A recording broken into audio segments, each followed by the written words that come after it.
tema que hoy tiene para nosotros. Voy a poner a grabar en este momento para grabar toda la sesión y a partir de este momento iniciamos. Voy a poner el canto y vamos a empezar con esta oración.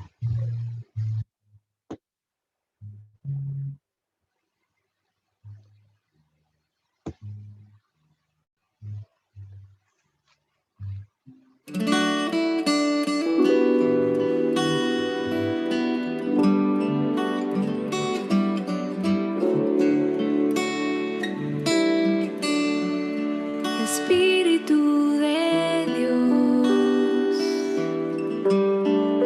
Espíritu Santo, Espíritu de Dios, Espíritu Santo,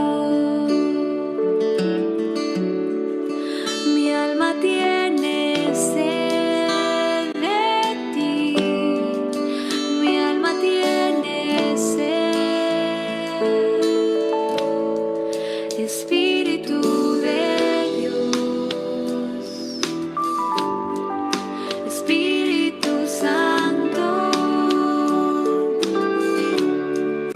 Espíritu de Dios, Espíritu Santo,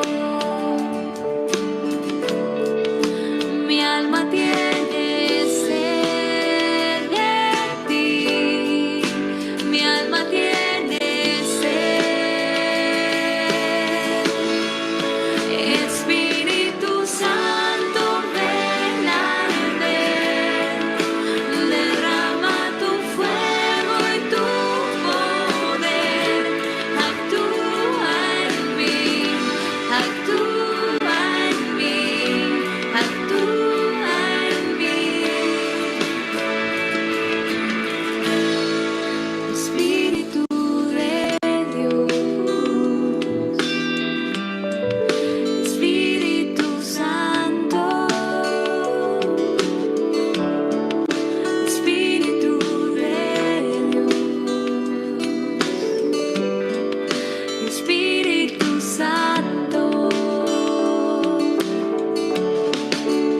mi alma tiene sed de ti, mi alma tiene sed de ti, Espíritu Santo, ven a arder, derrama tu fuego y tu poder, actúa en mí, actúa en mí, actúa en mí, estás derramando la unción aquí, estás derramando la unción aquí, estás derramando la unción aquí, estás derramando la unción aquí,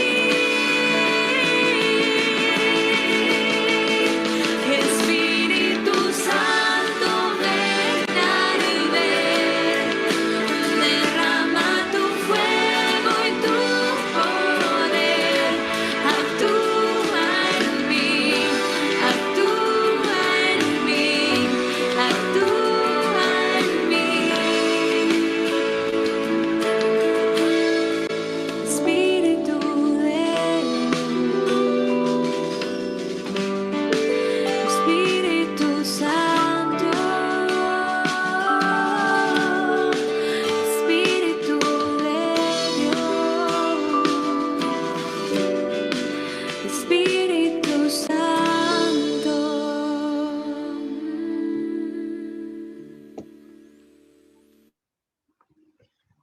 En el nombre del Padre, del Hijo y del Espíritu Santo. Amén. Espíritu Santo, estamos delante de ti, bajo el peso de nuestras culpas, sin embargo, reunidos en tu nombre. Ven a nosotros y quédate con nosotros. Entra en nuestros corazones. Enséñanos lo que debemos hacer y qué camino seguir. Muéstranos cómo debemos actuar para que podamos agradarte en todo. Sé solo tú el inspirador y el dador de nuestros pensamientos. Espíritu Santo, tú que amas infinitamente la justicia, no permitas que cometamos agravios, que la ignorancia no nos lleve a practicar la maldad, que ninguno de nosotros se deje guiar mirando solo para un lado, dejando parcialidad o con intereses puramente personales. Al contrario, que estemos unidos a ti para que seamos uno solo en ti, no desviándonos nunca de la verdad. Espíritu Santo, así como nos reunimos en tu nombre, guíanos por tu amor. Consérvanos unidos y firmes en la esperanza, que en esta tierra nunca nos apartemos de ti y en la otra vida alcancemos la felicidad eterna. Amén. Amén. Gloria al Padre, gloria al Hijo y gloria al Espíritu Santo. Como era en un principio, ahora y siempre, por los siglos de los siglos. Amén. Buenas noches, bienvenidos, muchas gracias a todos. Ahora sí, Padre Sergio, bienvenido. Nuevamente es un gusto para nosotros tenerlo acá y queda usted con la palabra y estamos atentos de escucharlo hoy. Gracias a Dios por tenerlo acá. Gracias, Padre. Gracias, don Hernán. Un saludo y bendiciones a todos. Pues felicitarlos también por estar conectados, porque desean pues conocer más lo que es nuestra iglesia y también servirle de una mejor forma a Dios. Voy a compartir la pantalla y hacer un breve repaso, tal vez para los que la semana anterior pues no se pudieron conectar, muy breve de lo que habíamos visto con respecto a lo que es la eclesiología del Concilio Vaticano II y la importancia para el accionar de la iglesia, para cualquier grupo apostólico, cualquier plan pastoral que se quiera realizar. Habíamos visto cómo la iglesia podía ser una comunidad de salvación para llegar a la otra orilla. Vimos también cómo habían diferentes modos de situarse en el tiempo de la iglesia y que nosotros somos herederos de una historia y que el Concilio Vaticano II había querido pues cambiar hacer un cambio en la eclesiología que se traía hasta ese momento y un cambio muy positivo que es el que estamos estudiando, cuáles son los efectos, porque la iglesia puede situarse de diferentes formas en el mundo, siempre cumpliendo con su misión. La iglesia primitiva se pensaba más como una comunidad, no tanto institucional, que llega al segundo milenio siendo una iglesia más institucional y jurídica, y el Concilio Vaticano II que va a responder a esa necesidad de una visión más mistérica, que ya desde la Reforma Protestante se buscaba una iglesia más invisible, no tanto terrenal o jurídica institucional, sino más espiritual, y cómo pues el Trento trató de responder a esta necesidad, pero con una teología más apologética de defensa y pues cortando un poco la acción del espíritu hasta defenderla pues a través de principalmente a través de los sacramentos, y por eso habíamos visto que las reformas que se hacen tienen una injerencia de Trento en una eclesiología basada sobre todo en los sacramentos, y como también pues se fundamentaba en una parte institucional, una iglesia universal centrada en el Papa, y bajo esta frase de Ores Pedri, sobre esta piedra edificaré mi iglesia, que es, digamos, muy reductiva, que sí está, pues es cierta, pero reduce mucho la iglesia y hay que verla toda en su conjunto. Es lo que hace el Vaticano II, la Lumen Gentium, que es el documento de la iglesia principalmente, y cómo en esa reunión pues se trata de cambiar ese modelo que se tenía en el segundo milenio, que trataba principalmente la iglesia a través de los sacramentos, o el misterio de la iglesia se especificaba en la teología dogmática a través simplemente de los sacramentos, convirtiéndonos en una iglesia más sacramental, asumiendo que ya todos estaban convertidos, que todos habían tenido un encuentro con Cristo, que ya todos eran cristianos, y entonces simplemente pues se hace un enfoque sobre los sacramentos, que lo arrastramos hoy en día. Entonces el concilio pasa a una definición más visible, a una mistérica, y va a tal vez a quitar la visión, digamos, jerárquica, en el sentido que era la única que se tenía para definir lo que era la iglesia.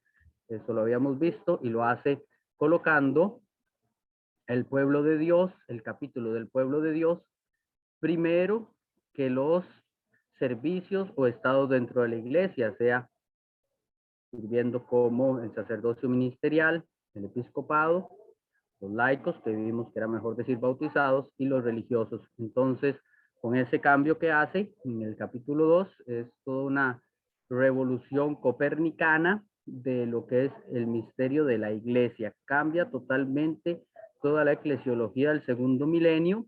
Hay una continuidad, pero a la vez una discontinuidad, porque da el valor correcto a todos los miembros de la iglesia y explica a la iglesia en la categoría de sacramento, y como la iglesia también está llamada pues a predicar el reino, que no se confunde, digamos, con el reino. Vimos también unos gráficos, ¿verdad? Que vimos por qué la iglesia también, por qué los miembros de la iglesia católica en este estudio del Pew Research dejaban la iglesia católica. Entonces, medida en porcentajes, ahí buscan una conexión personal con Dios, disfrutan un estilo de culto nuevo en la iglesia, querían mayor énfasis en la moralidad, entrar a una iglesia con más, que ayudan más a sus miembros, y acercamiento por parte de la nueva iglesia.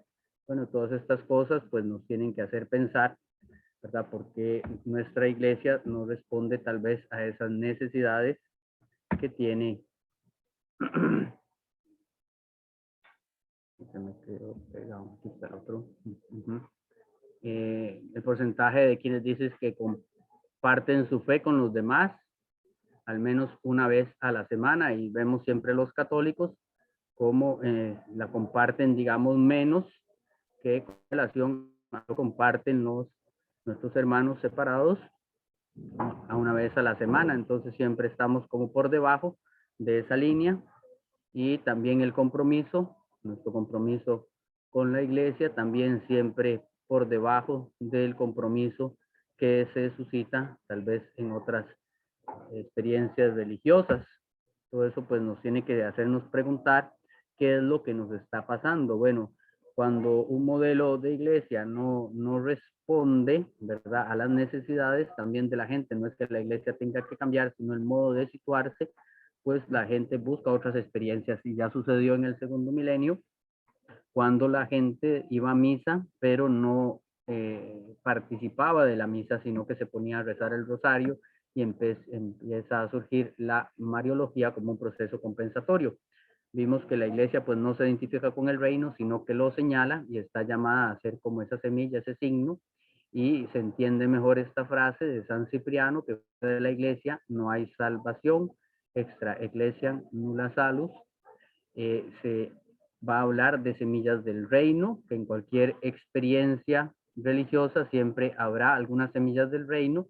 Nosotros estamos llamados a hacer crecer esas semillas del reino, todo lo que tienen de bueno, de bondad. Las otras experiencias religiosas son semillas del reino de Dios, del verbo, que estamos llamados a hacer crecer, ¿verdad? No nos quita la responsabilidad de evangelizar como católicos, llevar a otros a la fe, aunque hayan esas semillas del reino. Creo que quedamos por aquí, hasta aquí el resumen de lo que habíamos visto la vez anterior.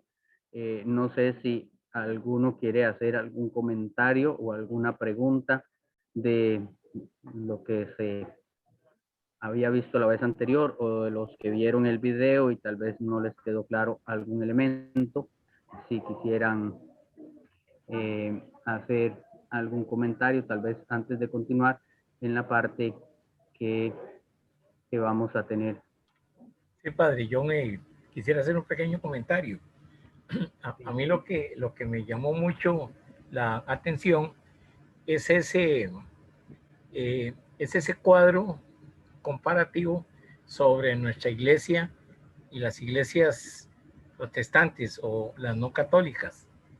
Me puse a repasarlo y a verlo y hacer ahí esa comparación, y viéndolo bien, nos ganan en bastantes cosas. Ellos llevan una gran ventaja en porcentaje. Sí, exactamente, ¿verdad? Eso nos tiene que, por ejemplo, esto de los que comparten la fe, no sé si se está viendo, los que comparten la fe una vez a la semana, por ejemplo, sí.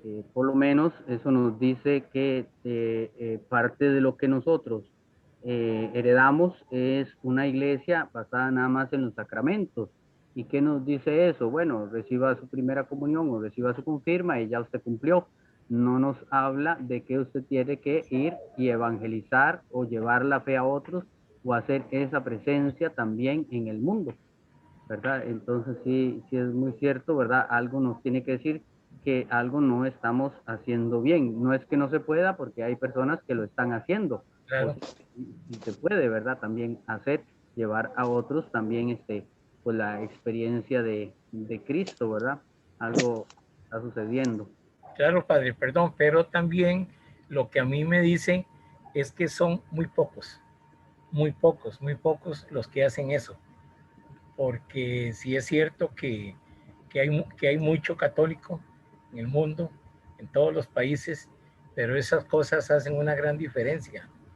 El hecho que usted mencionaba de que por lo menos una vez por semana no se pueda compartir lo que uno ha visto o nuestra fe con alguien, claro, nosotros por medio de las CEPs pues hacemos eso. Pero ¿dónde está la otra parte? Quizás la misma familia. ¿Cuántas personas hay tal vez que están en una CEPS, pero se van, llegan de la asamblea o de la reunión y hasta ahí llegó? No comparten, no pueden, los familiares no quieren, no les gusta, no sé.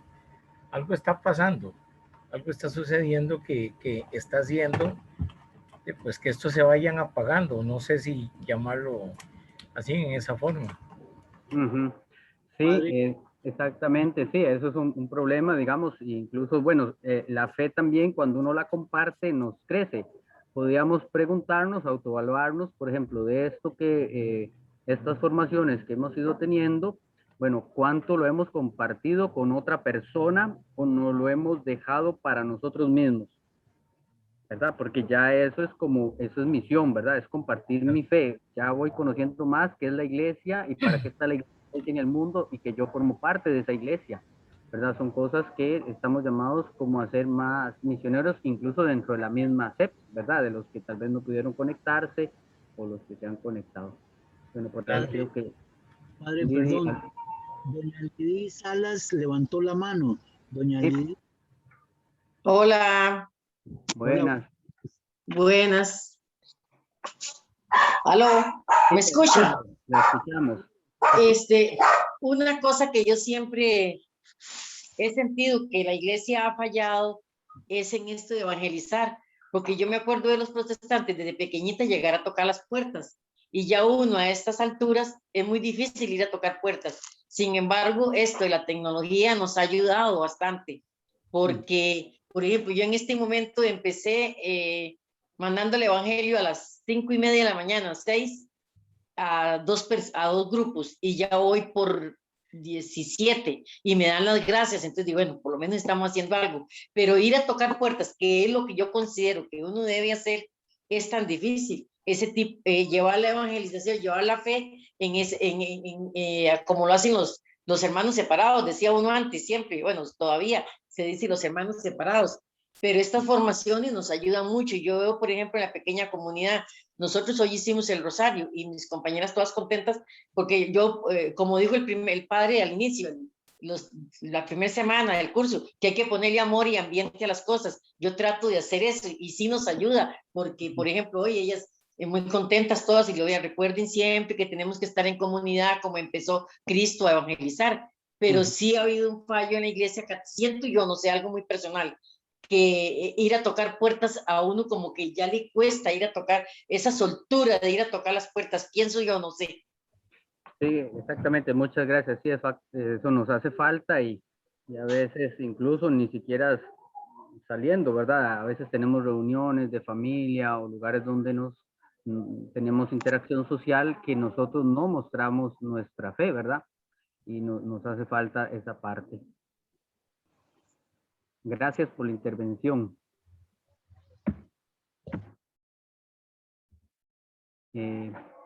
Bueno, vamos a continuar. Ahí me dicen si hay alguien que quiere hacer algún comentario.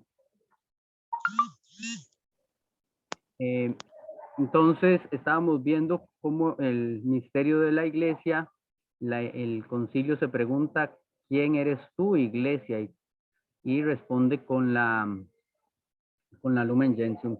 Y la iglesia va a decir con una analogía que puede explicar la iglesia, con la analogía del verbo encarnado, Jesús, que tiene un elemento humano y un elemento divino. Tiene un elemento que es visible y un elemento que es espiritual. Entonces va a decir que tiene órganos jerárquicos, pero que a la vez es cuerpo de Cristo, ¿verdad?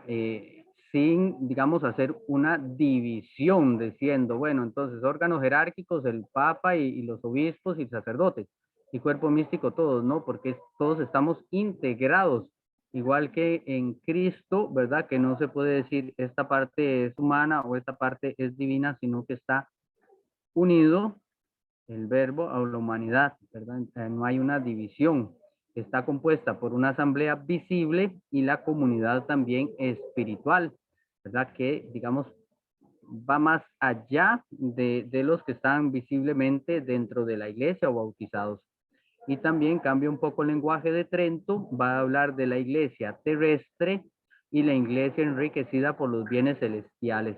Ya no se habla de iglesia purgante, el purgatorio existe, pero es la iglesia peregrina o terrestre y enriquecida con los bienes celestiales. Entonces, con esta analogía del verbo, se trata de explicar la iglesia, que no son solo elementos, digamos, visibles, sino también invisibles, integrando lo que tal vez desde la Reforma Lutero pues proponía también y de una forma radical, ¿verdad? Haciendo la iglesia solo, digamos, en la parte espiritual de elementos invisibles. Y la iglesia, pues con esta analogía del verbo encarnado, hace una explicación por una analogía. No es que es igual, sino es una analogía. Y muy importante, como igual en Cristo que habita la divinidad, igual en la iglesia. ¿Alguien quiere hacer una pregunta? No, señor padre, fue un... Ok. Entonces, el espíritu y la iglesia, según el número 8 de la Lumen Gentium, nunca la abandona. El espíritu siempre está metido en y dentro de la iglesia, está unido a ella, como el canto que se hizo al inicio, ¿verdad? Nunca tampoco se mezcla con ella o que se disuelva. Y tampoco, infunde la vida a los creyentes, ¿verdad? Es el espíritu el que da vida desde nuestro bautismo y no se confunde con ella. El bautizado conserva su identidad. Ahí está la prueba de que el espíritu también, digamos, respeta a cada bautizado. No es que lo anula, sino que conservamos nuestra identidad. Pero nunca abandona el espíritu a la iglesia, para que la iglesia sea signo de esa presencia del Espíritu Santo. Signo y causa de gracia y signo visible de la fuerza divina que es invisible. Esto es muy importante que también se tenga claro qué es lo que hace la iglesia, porque la iglesia, digamos, no es el Espíritu Santo, pero sí es signo y causa de gracia. Entonces podemos decir que hay una correspondencia entre la naturaleza divina de la iglesia y la naturaleza humana de la iglesia con respecto al verbo encarnado y la humanidad de Cristo, ¿verdad? Entonces el espíritu de Cristo sería paragonable al cuerpo social de la iglesia, un cuerpo que se ve y siempre pues con el Espíritu Santo. Habíamos visto que después de describir cómo la iglesia es un misterio, ¿verdad? Porque es un misterio, conocimos a Cristo, ¿verdad? Los apóstoles estuvieron con él, comieron con él, pero no se agota el misterio, ¿verdad? Es más profundo, se desvela, pero hay una profundidad. Luego de eso, el capítulo 2 del pueblo mesiánico, que yo les decía que es el cambio que se hace, y donde pone al nuevo pueblo de Dios que integra al sacerdocio común de los fieles. Todos los bautizados forman ese pueblo, nuevo pueblo de Dios, que es un pueblo que es reunido en el nombre del Padre, del Hijo y del Espíritu Santo y llamado a entrar al cielo. Entonces, este pueblo tiene por cabeza a Cristo, ¿verdad? Antes, pues, la cabeza era identificada principalmente con el Papa, ¿verdad? El Papa sigue siendo cabeza de la iglesia, pero es Cristo, digamos, como decía el Evangelio del domingo, y habrá un solo pastor. El pastor es Cristo, ¿verdad? El Papa es vicario de Cristo. Y la dignidad y la libertad de los hijos de Dios tiene esta característica, el pueblo mesiánico, todos los que estamos integrando la iglesia, y también somos inhabitados por el Espíritu Santo. Sobre todo cuando estamos en la gracia de Dios, el Espíritu Santo habita en cada bautizado que está en gracia de Dios, ¿verdad? Está dentro de nosotros como en un templo. Si estamos en pecado mortal, bueno, lo que dice la fe de la iglesia es que el Espíritu siempre nos jala, pero como desde afuera, ¿verdad? Ya no está dentro de nosotros por el pecado. Como ley tiene el nuevo mandato de amar, ¿verdad? Es el amor, la característica de este pueblo, ¿verdad? Eso que comentaba la señora Salas, ¿verdad?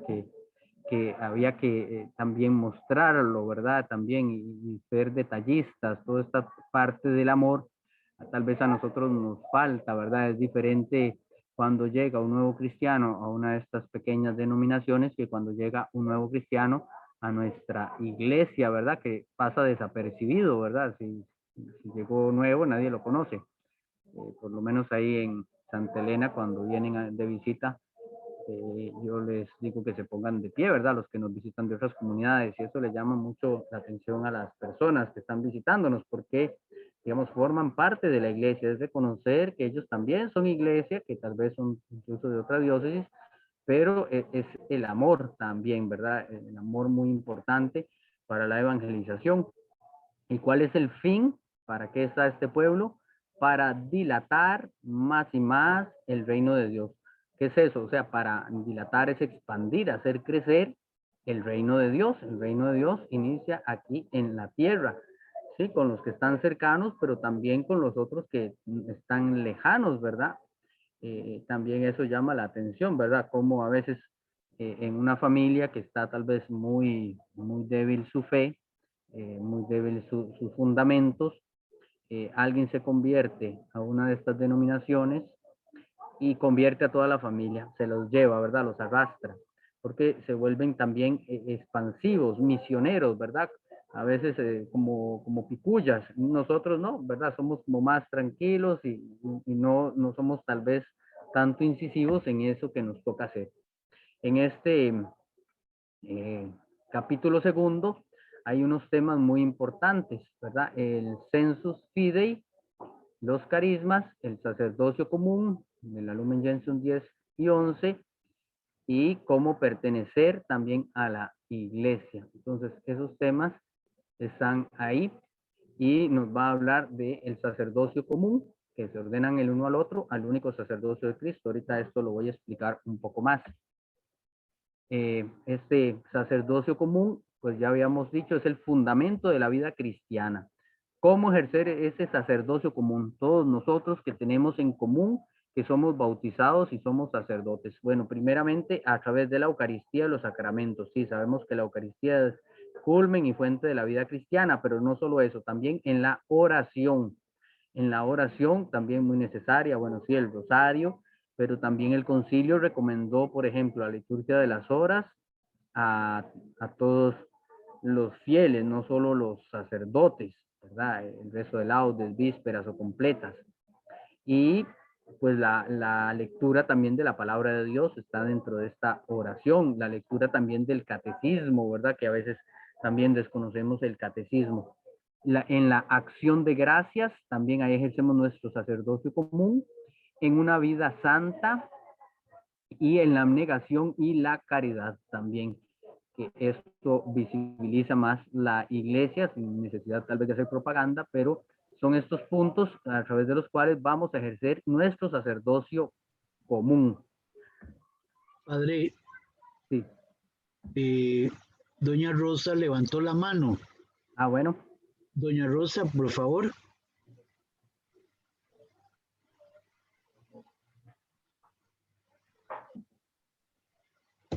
Tiene que abrir el micrófono.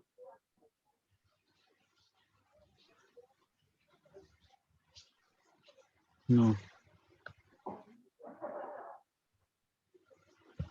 Si no, ahí me vuelve Sí, señor. a decir. Hay una relación entre el sacerdocio común, que serían el sacerdocio bautismal, que todos recibimos, y el ministerial, que nosotros llamamos los sacerdotes o presbíteros.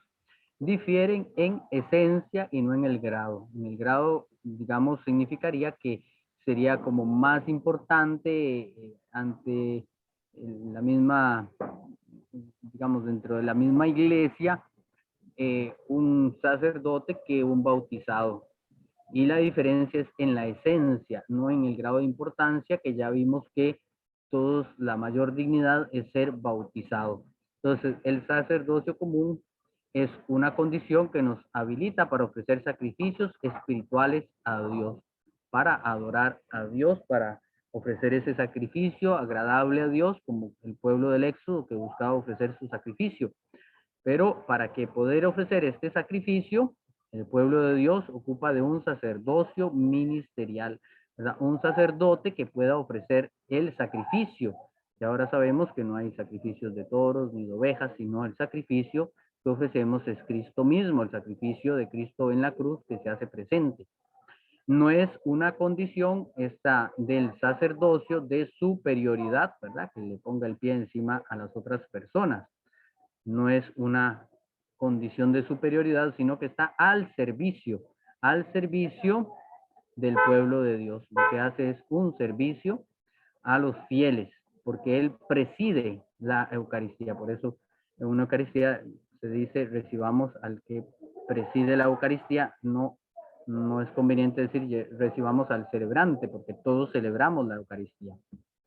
Entonces, con respecto a los obispos, pues tienen la función de regir, son reyes, sacerdotes, profetas y reyes, de regir, por ejemplo, de gobernar, ¿verdad? De establecer pues leyes como el derecho canónico, la función de santificar, por ejemplo, los sacramentos, la Eucaristía, y la función profética de enseñar, por ejemplo, en la predicación, hablando de presbíteros. Pero con respecto a nosotros, digamos, todos los fieles que estamos participando de la Eucaristía, podríamos también decir, bueno, entonces, ¿cuál es la función mía como fiel? Si yo, digamos, no tengo esa función de presidente en la Eucaristía, podríamos, ahorita la vamos a especificar, pero algo muy sencillo es llevar nosotros, todos los que estamos haciendo Eucaristía, traer a los que no están haciendo Eucaristía a hacer Eucaristía. Traerlos a hacer Eucaristía. Y esto traerlos a hacer Eucaristía, ¿verdad? Que es el culmen de nuestra vida cristiana, no es simplemente decir al hijo o al nieto, vaya a misa, ¿verdad? Es todo un proceso, ¿verdad? Que, por ejemplo, una comunidad eclesial de base ayuda a ese crecimiento, a conocer qué es la Eucaristía y cuál es el valor que tiene y cómo también hacer Eucaristía no podemos reducirlo, digamos, simplemente a que yo voy a misa y ya cumplí, voy a misa. porque esa es una visión digamos, como preconciliar, ¿verdad? Que sabemos que al final, por eso se llama misa, sacerdote dice, ita misa es, esta es la misión. ¿Y cuál es la misión? Bueno, cuando salimos de misa es ir a traer a los que no están haciendo Eucaristía a hacer Eucaristía. Creo que se me perdió ahí la presentación. Ya la están viendo. Tal vez don Hernán me avisa. Sí, la estamos viendo, padre. Ok. Sí, padre. Sí, ok, perfecto, gracias. Entonces, no es que los fieles somos pasivos, o cuando uno va a misa, ¿verdad? Yo hasta los 33 años, como les contaba, fui pasivamente a la misa, ¿verdad? Y salía de la misa y ya iba tranquilo porque ya había cumplido. Ya una vez que uno entiende, bueno, que uno va a la Eucaristía también para tomar fuerzas para la misión, para evangelizar a todas las personas, ¿cuáles? Todo ser que respire, que sea humano, todos esos están llamados. Basta que usted salga de su casa ahí al portón y se va a encontrar con seres que respiran, que ocupan también llevarlos a hacer Eucaristía, ¿verdad? Entonces, esa es como una visión también. ¿Cómo pertenecemos a la iglesia? Sí.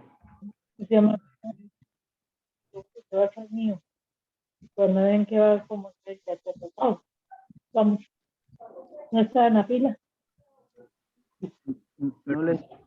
No, sé no. si... Pues Bueno, se abrió el se le micrófono. abrió el micrófono, está bien. Señor. Bueno, ¿cómo pertenecemos a la iglesia? Bueno, somos una comunidad sacerdotal, una comunidad de sacerdotes, ¿verdad? Que ya está profetizado, seréis un solo pueblo, sacerdotes, profetas y reyes. Pertenecemos, somos esa comunidad por dos cosas, pero estas dos cosas son simultáneas.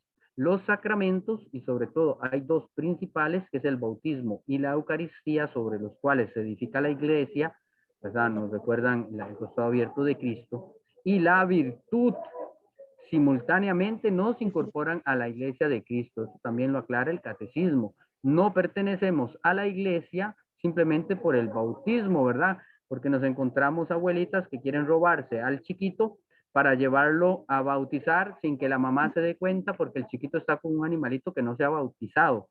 Pues no pertenecemos a la iglesia pues simplemente porque se bautizó ahí a escondidas. Es necesaria esta parte que es la virtud y es una parte que hemos dejado también de lado en la iglesia.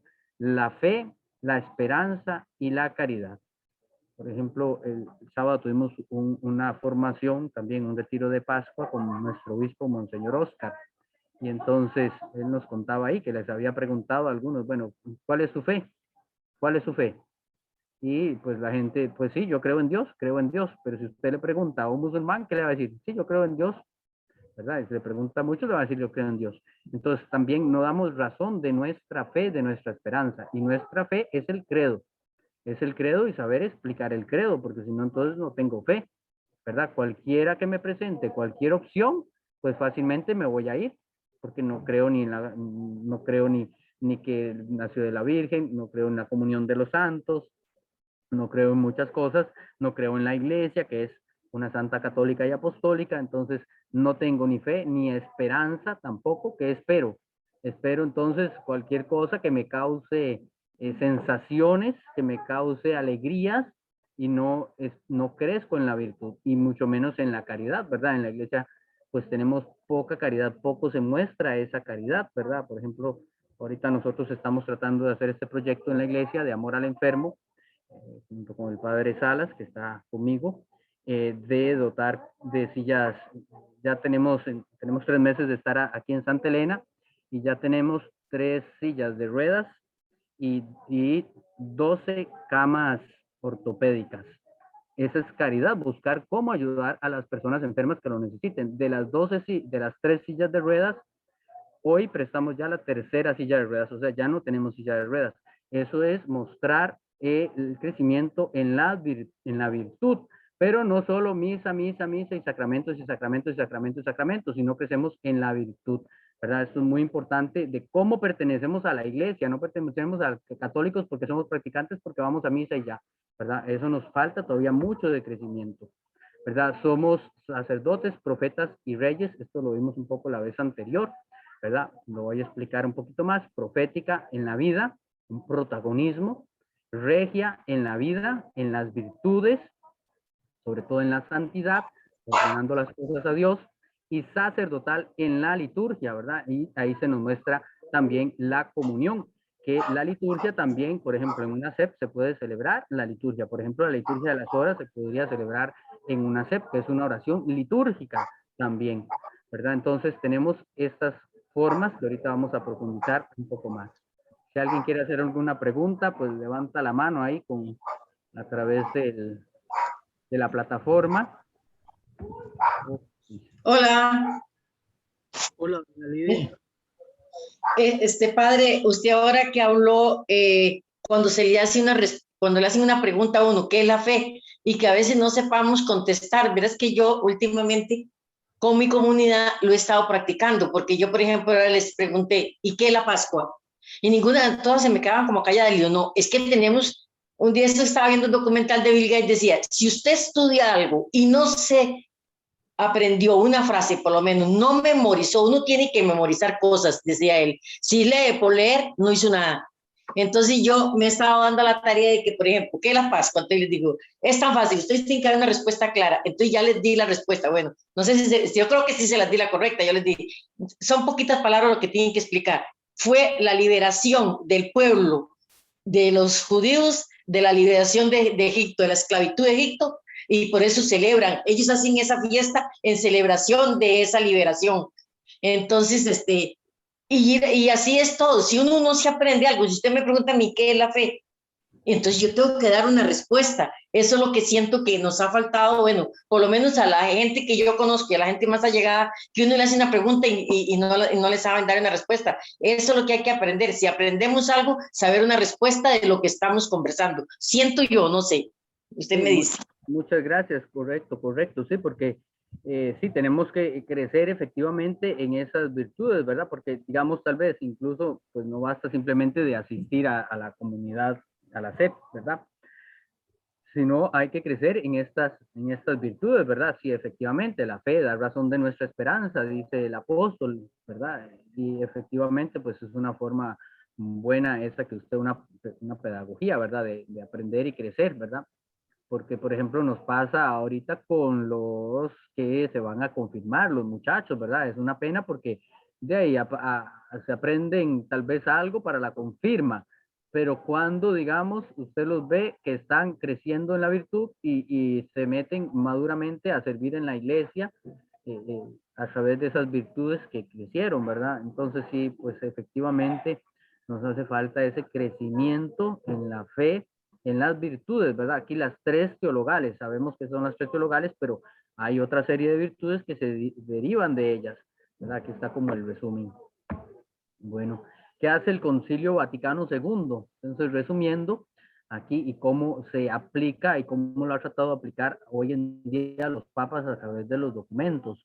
Bueno, lo primero que hace es el bautismo, recupera que es el don del bautismo, la mayor dignidad, recupera ese sacerdocio como sacerdotes, profetas y reyes y cómo ejercerlo. Sobre todo, podemos ejercer en la sinodalidad, que es un documento de la iglesia que también pues les quedaría tarea de estudiarlo, por ejemplo, en una SEP, que es la sinodalidad, ese caminar juntos y cómo todos los miembros de la iglesia podemos ayudar a caminar juntos en la iglesia también, hacer esos planes de la iglesia.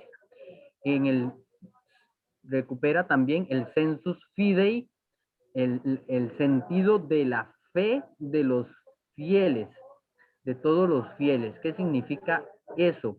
Significa que todo fiel bautizado con su bautismo y con una formación, ¿verdad? Un camino, digamos, de fe, que puede ser la catequesis, que puede ser también a través de una comunidad eclesial de base o un camino para recibir los sacramentos de la iniciación cristiana. Todo fe tiene por el Espíritu Santo el sentido de la fe y puede decir una palabra en la iglesia acerca de la fe. No es solo los sacerdotes, digamos, sacerdocio ministerial, sino todos los fieles. Así que también ustedes que se han formado tienen un sentido de la fe. Por ejemplo, el Papa Francisco lo aplicó cuando iba a ser el sínodo de la familia y mandó a hacer consultas a todos los fieles en todas las iglesias particulares para que respondieran. Tenemos otro documento muy importante y que recupera el concilio, que son los carismas. Son, por la efusión del Espíritu Santo, también el concilio recupera los carismas, y con este documento, Iuvenecit Ecclesia, también a través del Papa Francisco, este otro también es del Papa Francisco, estos últimos tres, nos hablan de los carismas en la iglesia, habla de dones. Dones se refiere principalmente los dones del ministerio sacerdotal, o sea, los sacerdotes, y los carismas se refiere a lo recibido por los que no son sacerdotes, o más bien los que son bautizados, el sacerdocio bautismal, que hay carismas. Entonces, todos ustedes que están escuchando tienen carismas. Sí, lo único, lo explica este documento, que también ustedes lo pueden leer, ahí en la página del Vaticano, explica que los carismas los discierne, sí, el sacerdote de la comunidad, ¿verdad? Pero los tiene que discernir, hay criterios para discernirnos, pero todos los fieles son dotados de carismas. Cada persona cuando nace recibe cerca de 15,000 carismas, ¿verdad? Lo que pasa es que no los llegamos a explotar, nos da miedo, pensamos que no podemos, pero cada uno de ustedes tiene carismas para edificar la iglesia, para ponerlos al servicio de la iglesia, no para autoservirse, sino para servir a la iglesia. Y eso es lo que aclara este documento, y muy importante también que lo sepan estos documentos, ¿verdad? Porque, por ejemplo, el trabajo de la planeación pastoral implica la sinodalidad. Jamás puede hacerse una planeación desde el punto de vista nada más sacerdotal, que el sacerdote es el único que decide, ¿verdad? Porque los fieles todos tienen su sentido de la fe y tienen carismas también, todos los bautizados. ¿Cuál es la función de este sacerdocio común? Bueno, los bautizados son signos, ¿verdad? Somos signos, somos transformados en ofrenda viva. Eso lo dice, por ejemplo, la plegaria eucarística, y dice que Él nos transforma en ofrenda permanente. Todos somos otros Cristos, somos ofrenda viva, somos germen e inicio de ese reino, del reino que inicia aquí en la tierra. Y esta función la ejerce todo el pueblo de Dios, ¿verdad? Participación al sacrificio de Cristo, ofreciéndose con Cristo y en Cristo. Y es un movimiento pendular, ¿verdad? Como cuando tenemos un hilo con un objeto que oscila entre dos lados, entre lo que es la plegaria, la oración y la vida. Hoy parece que este movimiento se queda aquí, ¿verdad? Vamos a la Eucaristía, vamos a misa, pero no incide nada en la vida, ¿verdad? Puede poner un ejemplo, tal vez no es el más bonito, pero por ejemplo de nuestro presidente, ¿verdad? Porque se ha visto, él asiste a la celebración eucarística, pero digamos, esa plegaria no se muestra en la vida, ¿verdad? Porque un católico cristiano jamás estará de acuerdo con el aborto, jamás estará de acuerdo de equiparar un matrimonio de entre dos personas del mismo sexo al matrimonio heterosexual, ¿verdad? Entonces, y es como un ejemplo de lo que estamos viviendo, porque hay un desligamen entre lo que es la plegaria, la oración y la vida, ¿verdad? Tenemos ese desligamen, ¿verdad? Por ejemplo, entonces, nos quedamos, ahora que la señora hablaba de la Pascua, puede ser que nos quedemos en el Viernes Santo, en el puro sufrimiento, sufro, lloro, y nunca llego a la resurrección, nunca vivo la alegría, la esperanza, siempre estoy triste, ¿verdad? No llego a impactar la vida con la plegaria. Entonces, el sacerdocio común es este equilibrio entre estas dos, entre la oración y la vida. Si yo oro y voy a misa y veo que somos enviados, vayan, anuncien, evangelicen. Ahora, sí, podemos ir casa por casa, pero hay otras formas de evangelizar, otras formas de anunciar a Cristo, otro querigma, por ejemplo, ese en la atención al hambriento, en la atención a los ancianos, en la atención a los huérfanos, que la iglesia era pionera en eso, en la atención a los enfermos, y que lo hemos ido dejando, ¿verdad? La iglesia fue la que inició los hospitales, las escuelas, todo eso es parte de la evangelización. Digamos, no es solo ir a tocar puertas, que yo creo que sí se tiene que hacer, ¿verdad? Pero nuestra iglesia no crece por proselitismo, crece por la convicción que tenemos y que vivimos en nuestra vida el cristianismo, ¿verdad? Esa era la carta de un neto que les presentaba la vez anterior, que decía cómo ellos veían a los cristianos que eran diferentes. ¿Qué se espera de todos los fieles de cualquier estado? Que fortalecidos con tantos poderosos medios de salvación sean santos. Es la santidad de cada bautizado, resplandece la santidad de la iglesia, ¿verdad? Ahí tenemos a Carlos Acuti, con 15, 16 años, santo, beato, ¿verdad? Todos que con estos fuertes, poderosos medios de salvación, los sacramentos, la Eucaristía, el magisterio, pues que seamos santos, no buenos, santos. Y el Espíritu Santo, pues ya vimos que adorna al pueblo con virtudes y distribuye las gracias especiales. También esto cambia, ¿verdad? En la disciplina preconciliar, solo el magisterio, o sea, los sacerdotes, el papa, tenían derecho a la palabra y la acción, ¿verdad? En cambio, ahora, con la definición del concilio, de la valorización del sacerdocio común, pues todos tenemos una palabra que decir en la iglesia, ¿verdad? Ya cambió con esta renuncia del Papa Benedicto XVI, el último acto de la iglesia gregoriana. Hay un cambio de la función separada de la función que hace, del oficio que hace y de la persona, ¿verdad? Lo importante pues sería ser bautizados. Tal vez como ver hoy un modelo de iglesia que el concilio trató de superar, porque antes del concilio solo se hablaba en clave apologética, ¿verdad? Que es solo de defensa y defensa y defensa de que esta es la verdadera iglesia y por qué es la verdadera iglesia, y incluso se entraba en un círculo que no salía de que con argumentos de razón y racionales también se probaba que era la verdadera iglesia de Cristo.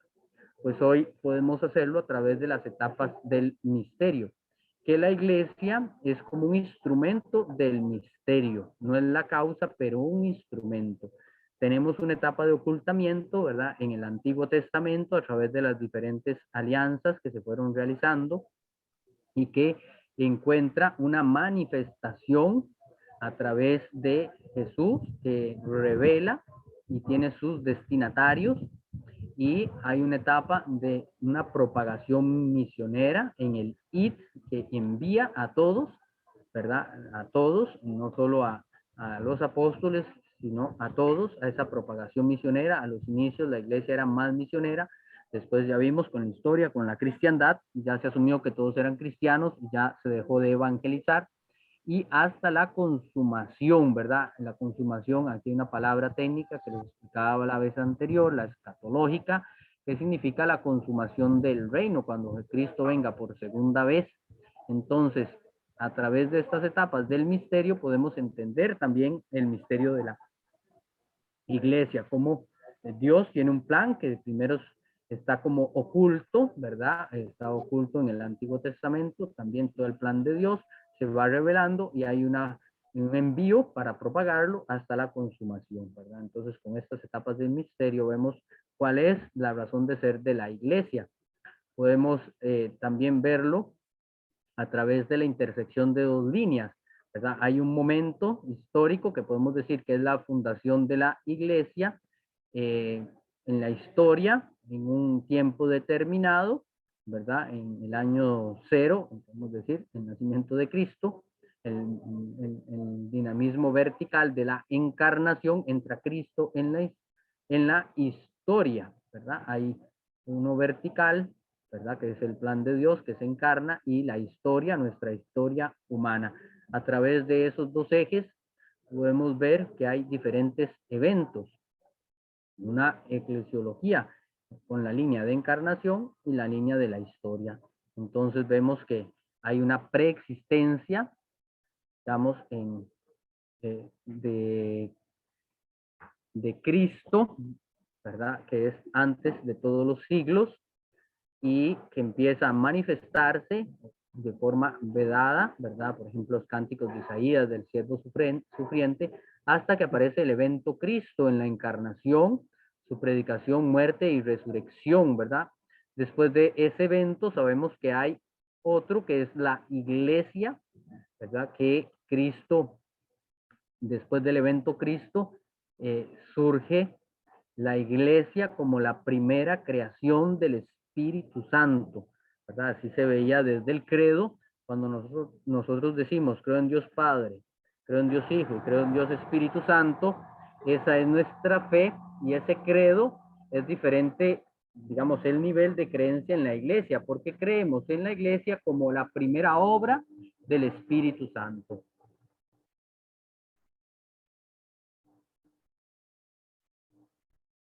Y tenemos la etapa de la parucía, igual que es la segunda venida de Cristo que esperamos. En las etapas tenemos escondimiento, igual antes de la creación del mundo. Tenemos la revelación en el Antiguo Testamento, luego con el evento de la iglesia está llamada una difusión hasta consumarse totalmente. Tenemos pues las dimensiones de la, digamos, a nivel teológico, es una etapa teológica, ¿verdad? De Dios que se revela, que crea el mundo. Tenemos una etapa cristológica, que entra Cristo en la historia.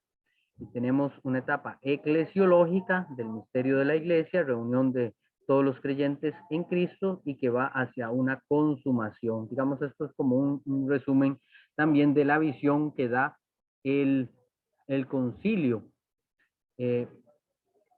Bueno, ya vamos a ir terminando por aquí. Aquí podemos también justificar por qué la iglesia es apostólica. Si vemos hacia el pasado, porque podemos hacer a través de los apóstoles el sentido histórico inmemorial de esa presencia de Cristo.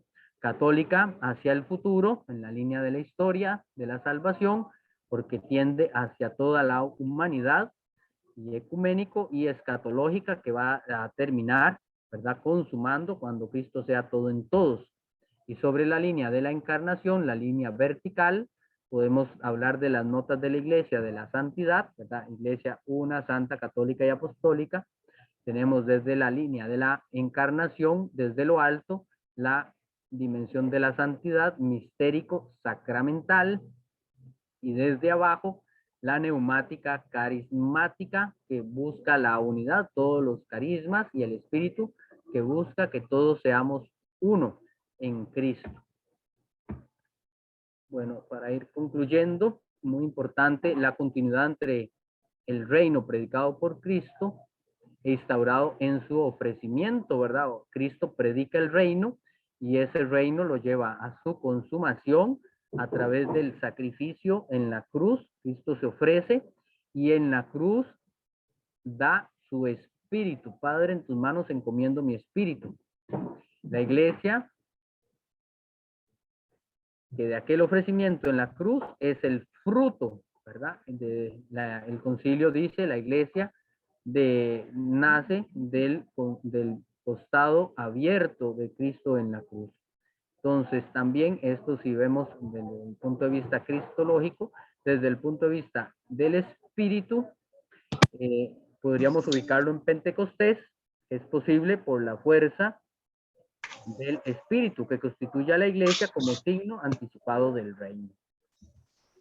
Vamos a ver aquí la iglesia como ese lugar donde tenemos la gracia, los dones, los sacramentos, los oficios y ministerios, los carismas.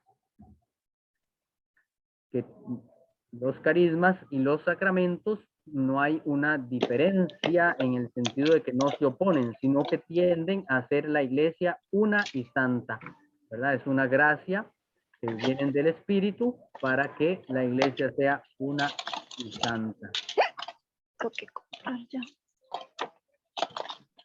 Esta actualización de la alianza por Cristo, que hace esa actualización de las alianzas antiguas llevadas a su plenitud, ¿verdad? A través del pueblo de Dios. que la alianza se actualiza, se hace presente, todas las alianzas, y tiende hacia ese cumplimiento y hacia la generación de ese pueblo de Dios que pueda ofrecer sacrificios espirituales a Dios. Lo podemos ver como esta obra de salvación de Cristo, que ha sido eficaz en el pasado, que Él es mediador por la glorificación, se trae o la podemos traer al presente por medio del Espíritu. El Espíritu que opera hoy en la iglesia, que opera, pues lo vemos tal vez más visiblemente, por ejemplo, cuando el sacerdote celebra en la Eucaristía, que impone las manos sobre los dones, sobre el pan y el vino, son transformados. Pero también pone las manos sobre todos los fieles para ser transformados también en cuerpo de Cristo. Y eso nos tira hacia el futuro por los sacramentos, que hacemos ese memorial y pedimos que ese reino venga a nosotros. Vamos a ver si está aquí para poner una eclesiología un poco más eucarística, esto que nos puede ayudar a entender el dinamismo de la Eucaristía. Podemos hablar de 3 cuerpos de Cristo. El cuerpo místico o sacramental, ¿verdad? Cuando están consagradas las especies, el cuerpo físico, que fue el que se encarnó de la Virgen María, que nació Cristo bebé allá en Belén, y el cuerpo comunional o eclesial, que es el verdadero cuerpo de Cristo, que es Cristo cabeza y todos nosotros aquí, ¿verdad? Cada uno ponga su cara aquí, estamos integrados en el cuerpo de Cristo, y esto lo realiza el Espíritu Santo. Lo que sucedió en el segundo milenio, en esta eclesiología antes del concilio, es que se dio un énfasis sobre todo en esta parte que se dice el cuerpo de Cristo es y nada más la Eucaristía, las hostias y el vino consagrado. Y este cuerpo de Cristo solo se garantizaba por un dinamismo exterior, que era el ministerio o la jerarquía institucional. Entonces, este cuerpo de Cristo, ¿verdad? Los dones eucarísticos transformados en cuerpo eucarísticos. Pero, ¿qué pasaba con el cuerpo físico de Cristo? La concepción en el verbo y el cuerpo comunional asimilados de los bautizados en el cuerpo de Cristo. Este es el cuerpo verdadero de Cristo. La Eucaristía, ¿verdad? Nos ayuda, nos integra a este cuerpo verdadero de Cristo. Y a veces nos quedamos entonces con una visión muy reductiva de lo que es el cuerpo de Cristo eucarístico. Y también lo va a decir un fragmento de la Didache, que cada uno es como un granito de trigo que está metido aquí en la hostia y que al ser transformado en una Eucaristía, ¿verdad? En el cuerpo de Cristo también nosotros somos eucaristizados, por así decirlo, somos transformados en cuerpo de Cristo, somos integrados al cuerpo de Cristo, también nosotros nos transformamos en cuerpo de Cristo, no solo el pan que se transforma en el cuerpo verdadero de Cristo, sino nosotros también nos integramos. Por eso jamás va a ser lo mismo escuchar una misa por televisión, sí, podemos escuchar la palabra, pero no nos estamos integrando el cuerpo ni estamos comiendo el cuerpo de Cristo del cual nosotros también formamos parte. Por eso si uno va a una Eucaristía, ¿verdad? Y está enojado con un hermano o con una hermana que dice la palabra de Dios, si tienes algo y vas a presentar tu ofrenda, bueno, primero vaya y ponga la paz con el que está a tu lado, ¿verdad? Que no haya, digamos, división entre ustedes. Entonces, por eso nos integra el cuerpo de Cristo. Pues antes del concilio, pues se dio un énfasis solo en esta parte y entonces se transformó en algo intimista la Eucaristía. Entonces yo soy el que como el cuerpo de Cristo y punto, no me importa si estoy bravo con el otro o la otra, no me importa si el otro tiene hambre, no me importa si el otro está sufriendo y no me integra el cuerpo de Cristo que somos todos los bautizados, incluso más allá de los bautizados porque todos están tendiendo hacia la unidad, incluso nuestros hermanos separados. Entonces, esta visión nos ayuda a ampliar más, porque en la Eucaristía, como es el culmen, también ahí podemos ver el misterio de la iglesia, ¿verdad? Reflejado. Entonces, todos formamos parte de la iglesia, todos entramos a formar parte en una hostia consagrada, no es que está Cristo, nada más su cuerpo y su sangre ya. No, estamos todos también formando parte de ese cuerpo desde ya que vamos a formar parte en un futuro.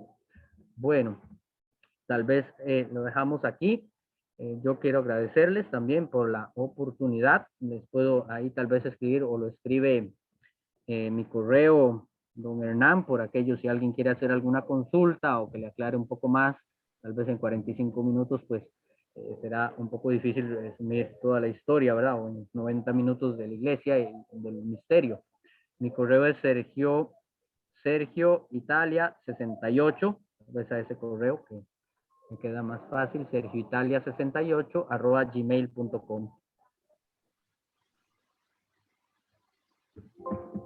Padre, ¿puede repetirlo, por favor? Ajá, Sergio Italia 68 @gmail.com. Señor Padre, muchas gracias. No sé si alguno tiene alguna duda que quiera compartir en este momento. El correo suyo es solo, es minúscula todo, padre. Sí, todo en minúscula. Ok. Gracias. Vamos a ver si aquí lo puedo poner por aquí, yo no sé si lo puedo poner aquí. Ah, sí, ya. Me estaba presentando Sergio Italia. Tal vez en el chat, Padre, lo pueda poner. Ahí está, en el chat. Sí, bueno, esto es como un resumen de presentaciones, ¿verdad?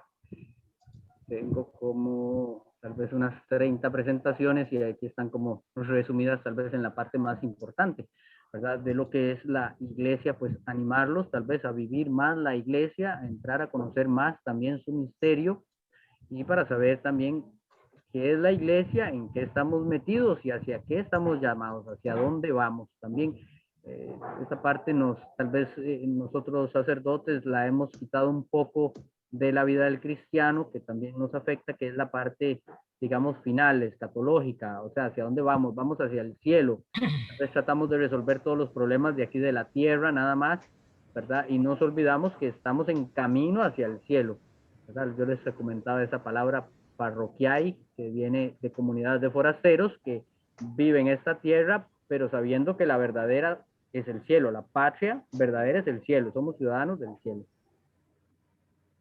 Muy enriquecedor, Padre, todo. Muchas gracias. Muchas gracias, Padre, a usted, Padre Sergio. Un gusto tenerlo acá, compartir con usted estos encuentros, agradecerle mucho. Sepa que está en nuestras oraciones, siempre lo tenemos muy presente y que a todos los compañeros también, ¿verdad? Siempre nuestra oración es importante por todos los sacerdotes, orar por el Padre Sergio, por el Padre Salas. Nos veremos la otra semana, si Dios quiere, el lunes a las 7 de la noche. Darle las gracias a todos. Una reflexión final, tal vez alguien lo decía ahora, la diócesis de Alajuela nos ha dado mucha formación y nosotros nos sentimos orgullosos de eso, pero creo que sería más orgulloso compartirla con nuestros hermanos, salir de nuestro sillón cómodo donde estamos a compartirla. Cada quien conoce su realidad, pienso yo, y sería muy importante que dentro de cada realidad usted y yo podamos hacer esa diferencia que el Padre está planteando, ¿verdad? Ojalá que tomemos esa reflexión de estos dos encuentros y la hagamos vida. Padre, muchas gracias. Nos regala su bendición. Saludos a su familia. Que Dios los bendiga mucho, Padre. Gracias, don Hernán.